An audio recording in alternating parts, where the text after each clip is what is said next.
Donald Trump looking for a third straight win tonight in Nevada, and who better to talk about a billionaire casino owner than another billionaire casino owner. Steve Wynn is chairman of Wynn Resorts. Steve, thanks for being here. I wish you hadn't said that, Brett. No. Now Bernie Sanders is going to be coming after you. Steve, yeah. What do you think about tonight? You mentioned that a couple of things that are real interesting. First of all, that everybody seems to be angry. They have a right to be angry. They're getting a lousy deal from the government. People that work for a living are watching their paychecks go to 85 and 90 cents on a dollar because of the runaway government debt. And finally, one of the things you mentioned, and Trump mentioned it as well, this caucus system is a little lame.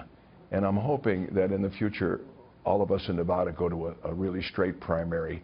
We'll get a better turnout, we'll get a better look at things. But in the meantime, tonight is tonight, and whoever wins, let's hope it's a Republican that gets to win the general election. Especially, we've got a big race here this year for Harry Reid's open seat, and Joe Hecht, our terrific congressman, is running for that.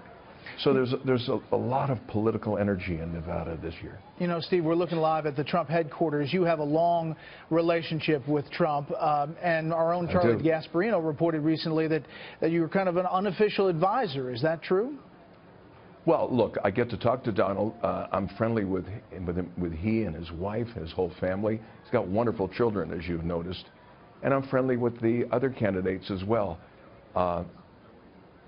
When I talk to Donald, you know, it's about the kinds of things that all of us are concerned about in this election.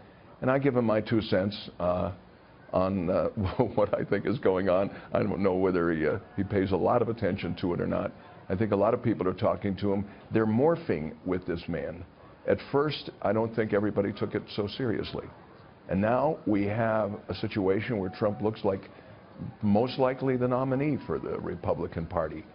And there's so much riding on this election that I think everybody is going to want to pull to make sure that we get a Republican president, a Republican Senate and House. I guess that's the question most people ask, Steve, is whether he could win against a Hillary Clinton or a Bernie Sanders in the fall.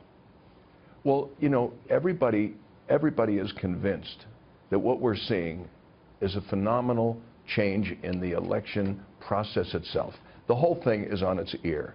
And I'm sure, Brett, that when we talk on October 1st, if we do privately, we will say that who could have believed that what's happened in the last 80 or 90 days has happened.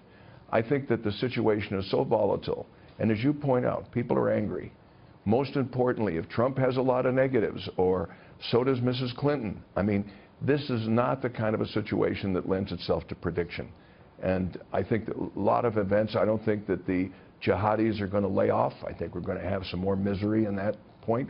The economy is wobbly at best. So I think making predictions is a risky business today. All right. Well, we have this candidate casino, Steve.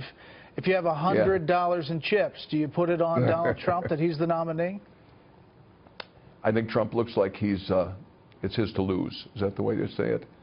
You know, in the bookmaking operations in Nevada, they talk about favorites. He's a favorite. But what's good news is that there's a lot of talent on the Republican side. Donald, Rubio, all of them, they're all really qualified people. And I think a lot more qualified than what I'm seeing on the other side. And I'm a guy that's gone both ways in the past. I mean, I've supported Democrats and Republicans. Well, listen, we appreciate your time tonight, Steve. Thank you very much. We're going to look at these results.